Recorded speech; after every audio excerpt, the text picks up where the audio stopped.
할렐루야. 우리는 청지기입니다 라는 제목으로 하나님의 말씀 전하겠습니다. 1976년 에리 프롬이 쓴 소유냐 존재냐라는 책이 있습니다.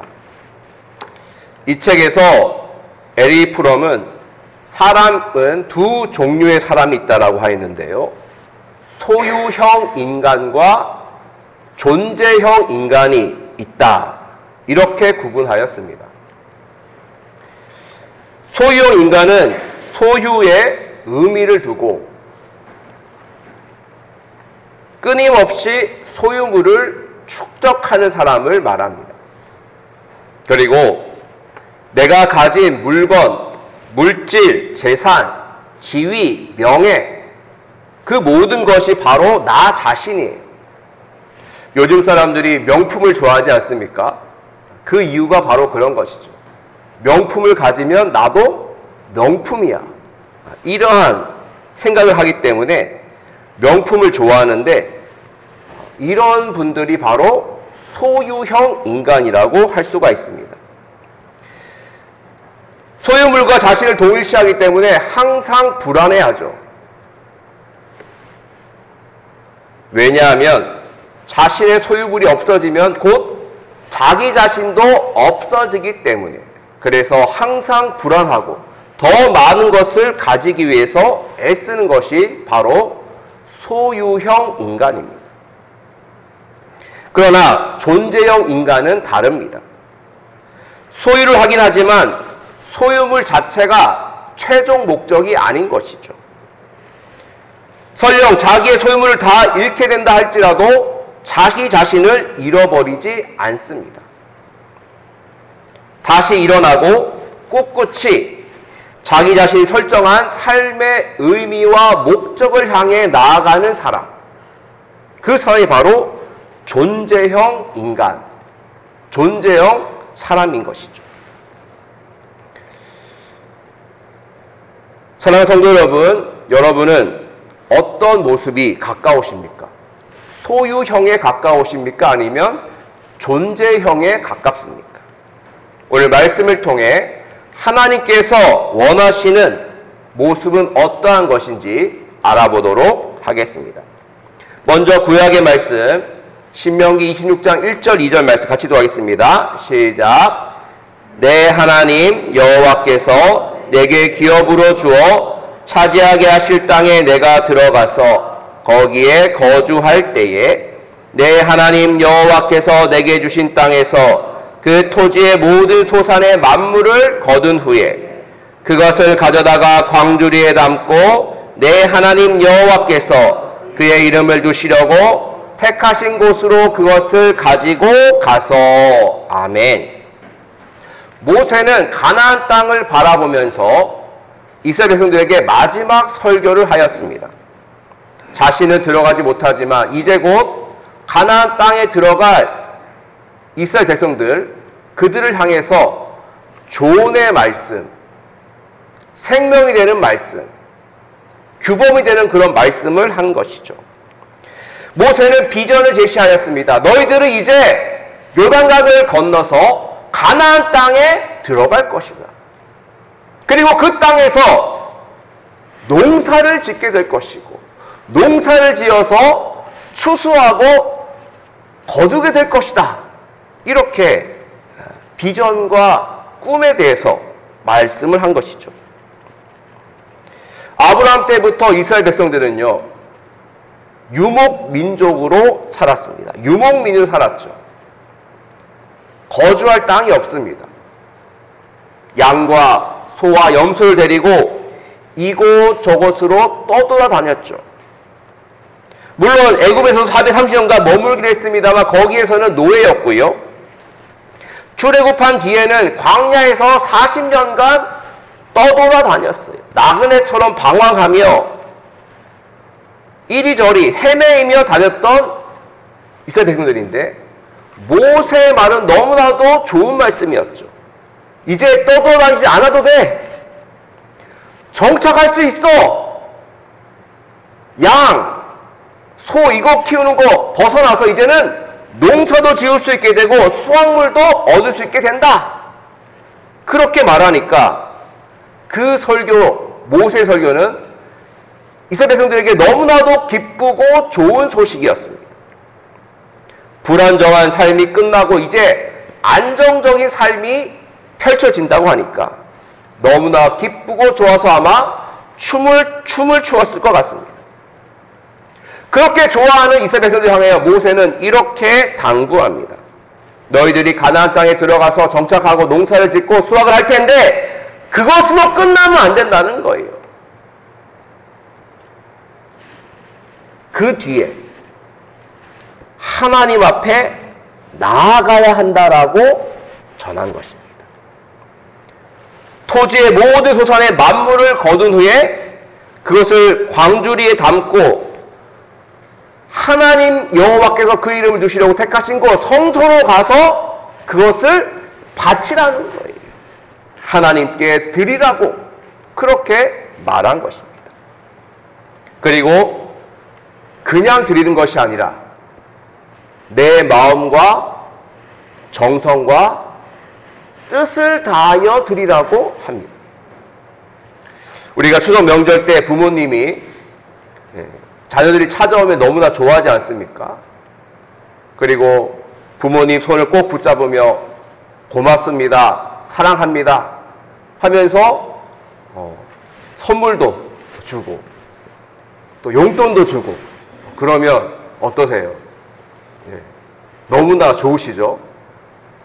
그 선물이 뭐 비싸고 용돈이 많아서 그것 때문에 좋아하시는 건가요? 그런 건가요? 그게 아니잖아요. 그 마음이잖아요. 부모님을 사랑하는 그 마음, 감사하는 그 마음이 좋아서 기쁘고 좋은 것 아닙니까? 하나님도 마찬가지시죠. 우리가 하나님의 은혜를 깨닫고 진정으로 감사하며 하나님 앞에 제단을 쌓고 예물을 드릴 때에 하나님은 그 마음, 그 중심을 받으시는 줄로 믿습니다. 모세는 그걸 강조한 거죠. 풍성하게 거둔 다음에 하나님께 진정으로 감사하며 나아가라는 것입니다. 뜻과 정성을 다해, 힘을 다해 그렇게 하나님께 나아가 제단을 쌓으라는 것이죠. 그렇게 또 말씀하는데요. 조금 더 그림을 그려보면 추수를 마친 다음에 만물을 그릇에 담아서 가져갑니다. 광주에 담아서. 그러면 제사장 앞에서 이렇게 외치죠. 3절 말씀 같이 읽을까요? 시작. 그때 제사장에게 나아가 그에게 이르기를 내가 오늘 당신의 하나님 여호와께 아뢰나이다. 내가 여호와께서 우리에게 주시겠다고 우리 조상들에게 맹세하신 땅에 이르렀나이다 할 것이요. 그랬어요. 여호와께서 우리에게 주시겠다고 우리 조상들에게 맹세하신 그 땅에 이르렀나이다. 우리가 원래는 애굽에서 너무나도 고생하였고 방랑하였고 그런데 하나님께서 우리를 출애굽시켜 주시고 광야를 지나 적과 꿀이 흐르는 땅으로 인도하여 주셨고 하나님이 가나안 땅을 우리들에게 주셔서 우리가 이렇게 토지 소산의 만물을 가져왔나이다 하면서 모세는요 과거의 그 모든 있었던 일들까지도 기억하고 하나님 앞에서 고백하라고 말합니다. 과거를 되돌아보면서 현재 받은 은혜를 기억하며 감사하며 제단을 쌓으라는 것을 말씀하신 것이죠. 출애굽한 것도 하나님의 은혜요. 광야를 지나 가나안 땅에 들어가게 된 것도 은혜요. 그 땅에 정착하여 농사짓고 추수하여 거두게 된 것도 하나님의 은혜라는 것을 반드시 기억하고 또 그것을 고백하고 감사하면서 제단을 쌓으라는 것이 바로 모세의 핵심 메시지였던 것입니다. 그리고 반드시 기억할 것이 있는데 그 땅, 하나님이 너에게 주신 그 젖과 꿀이 흐르는 가나안 땅은 하나님의 것이라는 것. 누구 거라고요? 하나님의 것. 성경은 계속적으로 모든 것이 하나님의 것이라고 말씀하고 있습니다. 하나님의 것이다. 그래서 신명기 29절에도 이 땅 곧 젖과 꿀이 흐르는 땅을 주셨나이다. 주인은 하나님이시고 이스라엘 백성들에게 그 땅을 맡기셨다는 것이죠. 하나님이 주인이시라는 거예요. 하나님이 주인이시고 너희들은 청직이다. 잠깐 맡고 있는 청직임을 말하고 있는 거예요. 그것을 잊지 말라는 것이죠. 창세기에도 나오지 않습니까? 창세기에도 하나님께서 생육하고 번성하여 땅에 충만하라, 땅을 정복하라, 다스리라 하셨는데요. 그것은 네가 주인인 것이 아니라 너는 청지기이니 잘 관리해라. 잘 관리하고 보존하라는 그런 명령이었던 것입니다.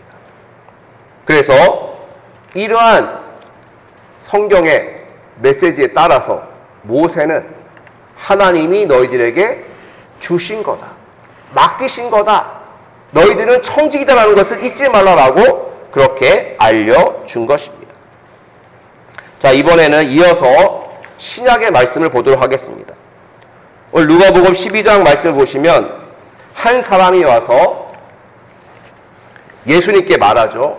예수님, 랍비여, 선생님, 우리 형이 유산을 다 가져가 버렸네요.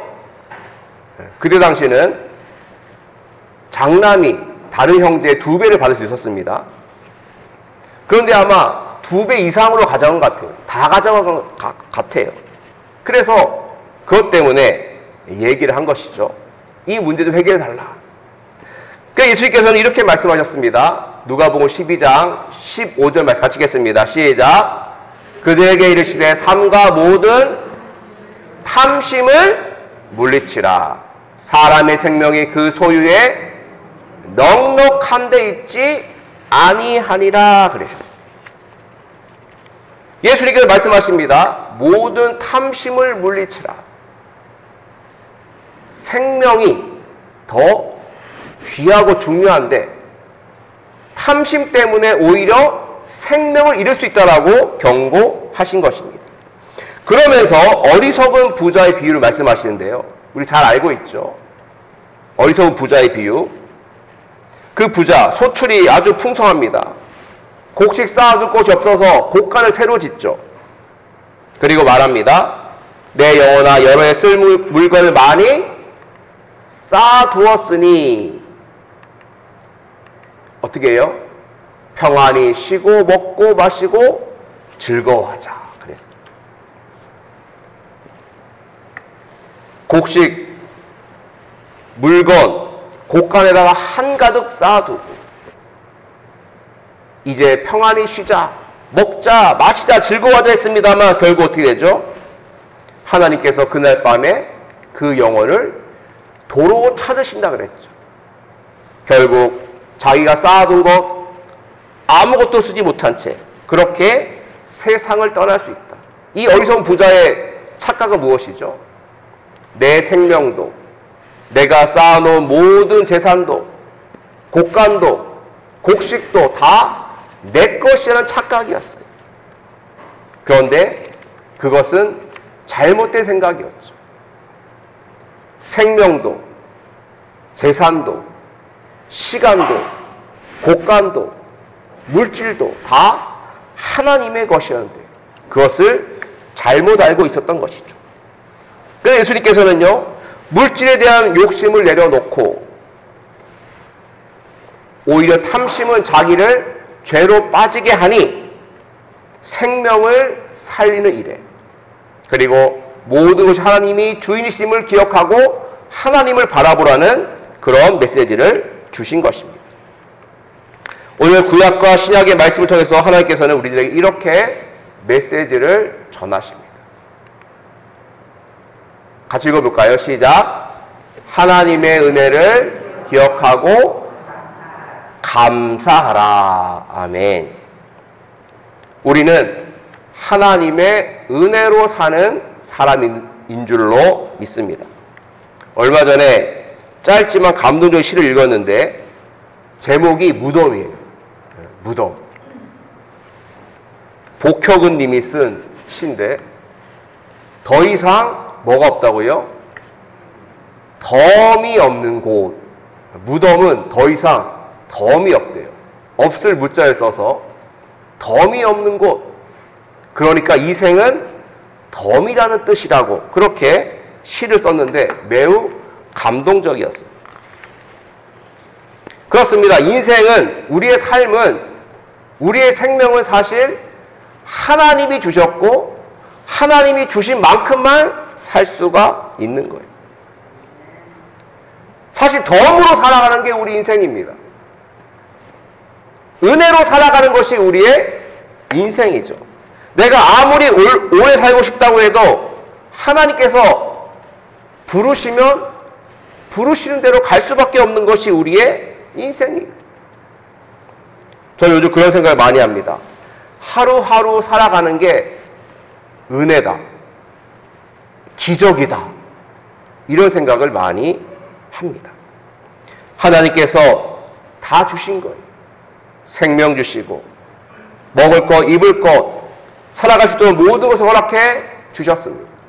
그래서 공중의 새도 먹이시고 들의 백합화도 입히시는 하나님께서 우리들에게 다 좋은 것 허락해 주셨죠. 가족도 주셨고 직장도, 사업장도, 건강도, 능력도, 또 귀한 교회도 허락해 주셨고 은사도 주셨고 하나님께 예배할 수 있도록 모든 것을 주셨습니다. 그리고 무엇보다 귀한 것은 죄와 사망으로 멸망으로 향해 가고 있던 우리들을 예수님께서 십자가를 지시고 그 보혈 피로 우리의 죄를 씻어주시고 우리를 구원하여 주셔서 죄와 사망의 굴레에서 벗어나게 하셔서 하나님의 자녀가 되고 백성이 되고 은혜의 사람으로 삼아주신 것이 바로 가장 귀한 은혜인 줄로 믿습니다. 매일매일 우리도 이렇게 고백해야 할 것입니다. 주님 감사합니다. 하나님 감사합니다. 모든 것이 은혜입니다. 모든 것이 감사의 제목입니다. 이렇게 하나님의 은혜를 깨닫고 모세가 이야기한 것처럼 마음과 뜻과 정성을 다하여 하나님이 주인이심을 깨닫고 나는 청지기임을 깨닫고 하나님께 예배하는 우리 모두가 되기를 간절히 기원합니다. 또한 본문이 주는 두 번째 메시지는 우리는 청지기라는 거예요. 우리는 하나님의 청지기다. 주인이 아니라고 했습니다. 하나님이 주인이시고 왕이시고 우리는 종이고 청지기일 뿐이에요. 우리가 가지고 있는 모든 것을 하나님이 잠깐 우리들에게 맡겨 주신 것입니다. 내가 바로 청지기임을 깨달을 때 우리는 에리 프롬이 말했던 소유형 인간에서 존재형 인간으로 바뀔 수가 있는 것이죠. 소유함으로 자기 정체성을 깨닫는 것이 아니라 존재 그 자체로서 정체성을 찾고 삶의 의미를 찾고 그 목적과 표대를 향하여 나아가게 되는 것입니다. 우리가 청지기로서 존재로서 살아갈 때 우리들은 세상의 기쁨보다 더 큰 하늘의 기쁨을 깨닫게 될 줄로 믿습니다. 세상의 기쁨은 잠깐뿐이지만 하나님이 주시는 하늘의 기쁨은 영원한 기쁨입니다. 세상이 줄 수도 없고 알 수도 없는 참된 평안, 참된 기쁨인 줄로 믿습니다. 소유를 통해서 기쁨을 누리는 것이 아니라 존재함으로 청지기임을 깨닫고 감사하며 기뻐하는 우리 모두가 되기를 간절히 기원합니다. 마지막으로 오늘 본문은 나눔을 실천하라라는 메시지를 우리들에게 주고 있습니다. 나눔을 실천하라. 자, 신명기 26절 11절 말씀 같이 읽도록하겠습니다. 시작. 내 하나님 여호와께서 너와 내 집에 주신 복으로 말미암아 너는 레위인과 너희 가운데 거류하는 객과 함께 즐거워할지니라. 아멘. 자, 추수를 했습니다. 그런데 추수하여 거둔 것이 없는 사람들이 있어요. 바로 땅이 없는 레위 지파죠. 레위 지파는 땅이 없지 않습니까? 레위 지파는 땅이 없고 또 나그네들, 이방인들은 수확물이 아무것도 없죠. 그런 레위들, 너희들 가운데 거류하는 객들, 나그네, 이방인들, 그들과 함께 즐거워하라는 것은 너희들이 거둔 그 수확을 너희들만 가지지 말고 그 이웃들과 함께 나누면서 그렇게 함께 즐거워하라는 그런 메시지였던 것이죠. 하나님이 주신 땅에서 하나님의 은혜로 추수하고 거두었으니 하나님께 감사하고 이웃들과 나누라는 것이 바로 하나님의 뜻이라는 것이죠. 예수님께서도 말씀하셨죠. 하늘에 보화를 쌓으라 하지 않으셨습니까? 결국 우리가 가지고 있는 그것을 나누고 섬기는데, 생명을 구하는데, 생명을 살리는데 그것을 쓴다면 그것이 더 귀한 사용이 된다, 쓰임이 된다는 것을 말씀하고 있는 것이죠. 그래서 삭개오도 그랬죠. 삭개오도 세리장이었고 수많은 재산이 있었습니다만 예수님 만난 뒤에 깨닫고 내가 소교 빼앗은 것이 있으면 4배로 갚겠다. 그리고 내 재산의 절반을 가난한 사람들과 나누겠다라는 결단하지 않았습니까? 또 우리나라 초기, 그 한국 초기에, 기독교 초기에 1900년대인데요. 그때 강화에서 이런 일이 있었습니다. 종순이라는 분이 있었는데요. 이분이 은혜를 받았어요. 예수님 알게 되고, 그래서 어떻게 했냐면 자기에게 빚진 사람을 다 불러 모아요. 그리고 나서는 그 빚무서를 다 불태워버려요. 불의한 청지기의 비유를 읽은 뒤에 은혜 받아서 내가 1만 달란트 빚진 자인데 나는 여러분들을 위해서 이 빚을 다 불태우겠다 하면서 그렇게 빚을 탕감해주고 평생 복음 전파를 위해서 힘썼죠. 그래서 강화와 옹진 지역에 수십 개의 교회를 세울 일을 감당했다. 자기가 갖고 있는 것을 통하여서 복음 전파하는데 예수님의 이름이 높아지고 전해지는데 아낌없이 썼더니 그 지역에 놀라운 복음 전파 역사가 일어나게 되었던 것입니다. 오늘 말씀을 맺겠습니다. 우리는 청직입니다. 하나님의 은혜로 사는 청직이고 하나님께 위임받아 살아가고 있는 청직입니다. 우리에게 주어진 그 모든 것 주님을 위해서 과감히 쓸 수 있는 우리가 되었으면 좋겠습니다. 그렇게 하면요 마이너스가 아니에요. 신기한 게 마이너스가 아닙니다. 세상은 1 빼기 1은 0인데요 하나님 법칙은 1 빼기 1이 30이 되고 60이 되고 100배가 되는 거예요. 이게 바로 신기한 하나님 나라의 법칙입니다. 손해가 아니라 오히려 더 더하여지는 역사가 있게 되는 것이죠.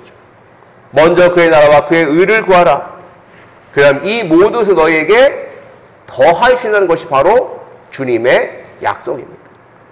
주님을 위해 씨앗을 뿌리고 그리고 놀라운 은혜로 충만하게 거두어 추수하는 기쁨이 있기를 주님을 간절히 축원드립니다. 기도하겠습니다.